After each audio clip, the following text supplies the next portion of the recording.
Hey guys, I hope you are doing fantastically well. My name is Wilbert Mutoko.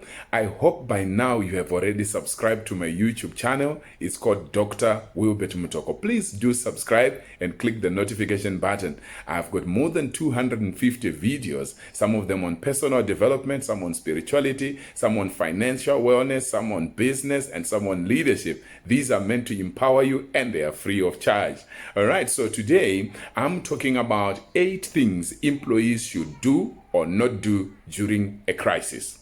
8 things employees should do or not do during a crisis. We are going through one of the hardest times in the history of the world. We have never, I don't remember any, or maybe you remember a time when maybe a virus or a bacteria or a protozoa or something was troubling the whole world. I mean, starting with the Western world, the powerful nations. We have never been through such a time. So it's not just about the coronavirus, guys. It's more of the global meltdown. It's about the global recession that is coming. I was looking at the news this morning and I see that the way the GDP of America is going down, they are saying this will be the worst in the last 200 years. That just tells you, if 2008 was difficult for us, what about right now, 2020? All right, so what are the things that employees should do or should not do during a crisis? Number one, you need to reduce your talking. I think you know that many of us, we have put ourselves in trouble because of our mouths. We have put ourselves in trouble because of what we spoke. So during a crisis, you realize that many people's emotional intelligence is highly tested. You might have good emotional intelligence yourself, but realize that some of the people you work with could easily, get injured by your words. So during tough times, during a crisis, you need to minimize your words. Think deeply before you say out words. Words can hurt. People will always remember the words that you have said because your words determine how people feel. So it's very important. Watch what you speak. This is the most appropriate time to keep your mouth zipped and focus on your job. Number 2 is avoid negative talk. It's not helping you. It's not helping anyone.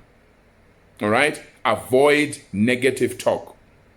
Avoid jokes wherever possible. I remember one of my mentors said to me that all jokes are bad. I know I joke once in a while, but I have since learned that jokes, all of them are bad. Because one joke can make somebody happy, one joke might actually offend another person. So avoid negative talk, avoid jokes. And number 3 is pray for your leaders for uncommon wisdom. Pray for your leaders for uncommon wisdom. During a crisis, you need to show that you are a team player. You need to show that you are together. Don't blame your leadership. Don't look at some people and start saying, no, these ones are the people who are causing the problem. You need to be praying more than ever before. I mean, your job is so important to you and your family. Your job is very central to everything that you are doing. It's central to all your plans. So you cannot afford to fold your hands and fail to pray for your leadership. Because if they make wrong decisions, they will affect all of you. So pray for your leaders. Number 4, take time to brainstorm and see what advice you can give to your team and to your leaders. Take time to brainstorm. You need more time to sit down and think.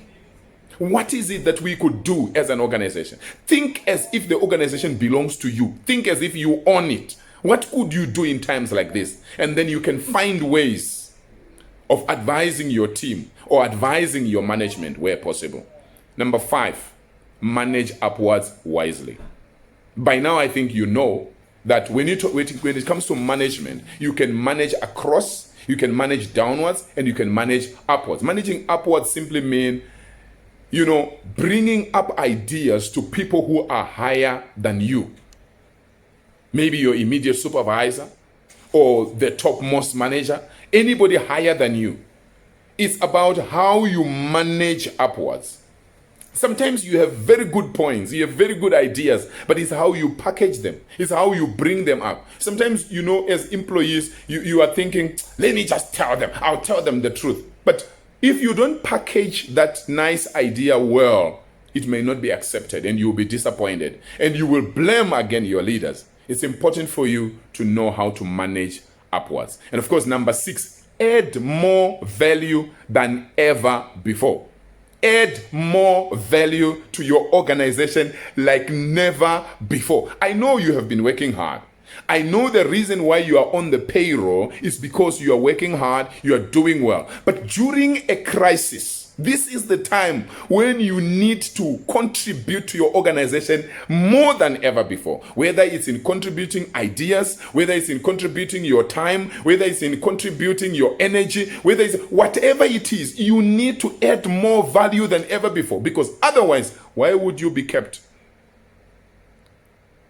Do you know that during this global meltdown 2020 going forward, millions of people are going to lose their jobs? You need to start asking yourself, why would you be the one to remain? What value are you adding in your organization? Why should you be one of those that are remaining? Let's suppose you are 50 in your company and your boss says 25 of you unfortunately have to go home. Are you going to be one of the 25 that will remain, or one of the 25 that are going home? Why would your employer keep you? You know by yourself. Judge yourself. Are you one of those people who are topmost in your organization? Is your organization a priority for you? Do you consider your firm or your organization to be important to you, or you behave as if you don't care? There are people who behave like they don't care. They don't come to work in time. They don't carry out what they are asked to do. They don't do their duties. They expect their pay. During crisis time, you need to know that there is a high possibility that non-performers will go home first. So add value like never before. Go out of your way. Go out of your way and do things like never before. Number 7, stop blame game. Maybe you got away with blame game during other times. During a crisis, this could harm everybody. So if you are going to be playing the blame game during a crisis, it will harm you, it will harm the rest of the people in the organization, and it will harm your family. Blame game must be stopped. It's time for solutions, and quick solutions for that matter. There is no time for you to be blaming yourself or blaming anybody or blaming the country or blaming the continent or blaming colonialism. It's not time for that. This is crisis time. You need to arise and do something. Number 8, this is the last but not least, don't spread malicious news. A good soldier will not be spreading malicious news. Be a carrier of good news. Be that kind of person that people can come to you, even your team members can come to you for strengthening. They can come to you for motivation. People outside, they can come to you for motivation. Customers can call you and depend on you and rely on you. It's very important. And then, of course, the bonus tip, number 9. Be completely outstanding in serving the customers. Because I think I've been talking a lot about you being good to the team. But now I'm talking about your customers. Let your customers see that you have actually elevated your level of support. Like right now, we're going through the coronavirus challenges, and many people are in lockdown. Schools have been closed. Which means the business, the way you are now doing business, you have actually gone online. And when you are online, your customers are not used to online. So you need to be more courteous. You need to be more generous. You need to be more kind. You cannot be shouting at your customers, hey, you're sending a message this time. Don't you know this is not time for work? This is online. Do your best to go all out to serve your customers. This is what will help you to survive. Thank you very much, guys. I hope you have enjoyed this video. Remember to subscribe to my channel. Give some comments. Share. Bye-bye. Love you.